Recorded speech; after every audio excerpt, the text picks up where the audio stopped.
Assalamualaikum. Alhamdulillah pagi ni kita dapat bertemu sekali lagi.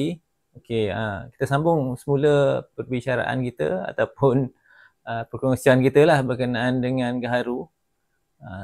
Topik kita pada hari ini ialah kita nak tahulah atau kita nak berkongsi tentang bagaimana status industri gaharu sebenarnya dalam negara kita ini. Okey. Kita nak kongsikan maklumat ini supaya kita dapat sama-sama tahu status dia dan bagaimana apa tindakan kita selepas ni kan. Jadi adakah kita boleh memajukan lagi industri gaharu ini, dan kalau kita boleh memajukan lagi industri gaharu ini, bagaimanakah caranya?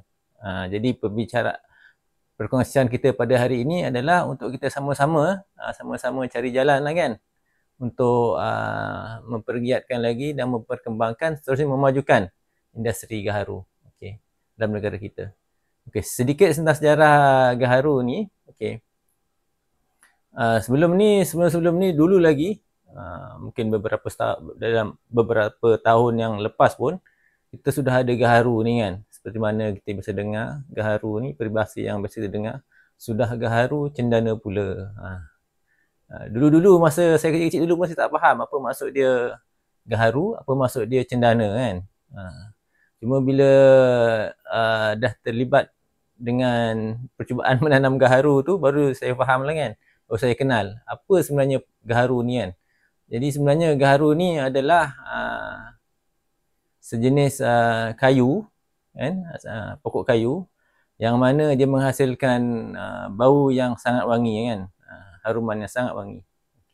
Dan sedikit jarahnya, sejak zaman dahulu lagi gaharu ni telah diguna pakai lah oleh tamadun manusia, termasuk pada zaman Nabi Muhammad SAW pun ada hadis. Kalau kita cari, ada hadis yang mana Nabi Muhammad SAW juga menggunakan gaharu, antara salah satu wangian yang digunakan.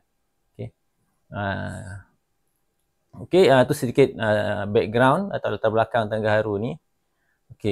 Gaharu ni berasal daripada pokok, dalam bahasa yang sebenarnya adalah pokok karas lah kan. Dia ada beberapa spesies pokok karas ni yang famous kan, yang popular. Contohnya Malasensis kan, Aquaria kan, spesies Aquaria dan lain-lain lah. Ada banyak lagi, itu boleh search, boleh Google, kita dapatlah list dia kan.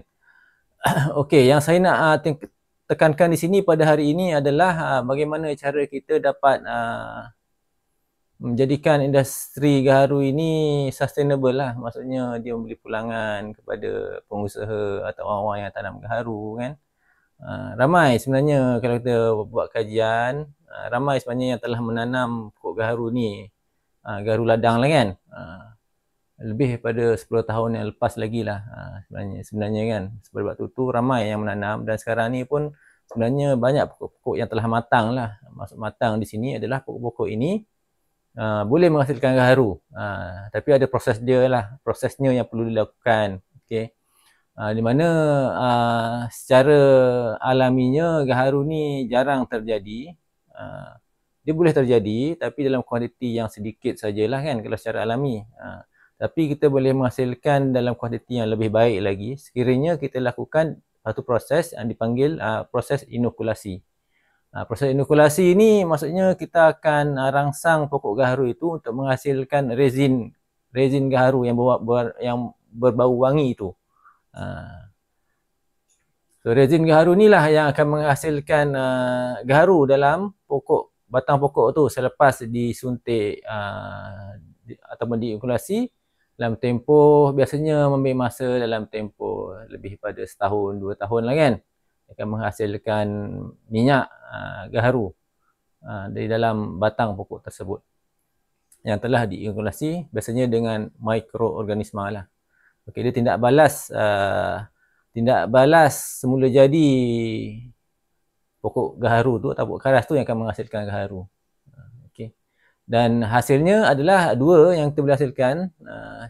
Dia punya raw material gaharu daripada pokok gaharu tu atau pokok karas tu adalah minyak gaharu yang berwangi, ataupun disebut teras gaharu lah. Teras gaharu ni maksudnya kepingan gaharu, kayu gaharu yang telah terhasil gaharunya dia bukan keseluruhan pokok, batang pokok tu gaharu, tidak. Tapi ada bahagian-bahagian yang terhasil gaharunya, yang mana bahagian tersebut, kayu tersebut dia menjadi keras, dan kita boleh lihat dia punya perubahan warnanya kan, dia jadi lebih kehitaman lah, ataupun berbeza. Kadang dia sedikit kehijauan kan,